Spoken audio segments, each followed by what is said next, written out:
You shall never surrender. You shall never give up on your dreams. And never let obstacles weaken us and hinder our progress. Remember this. People may talk behind us.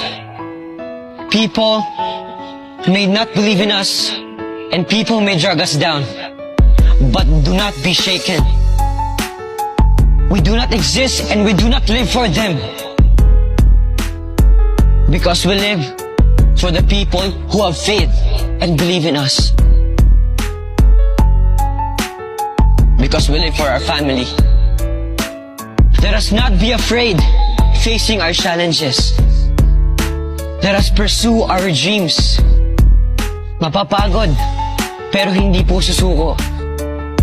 Masusugatan, pero hindi aayaw.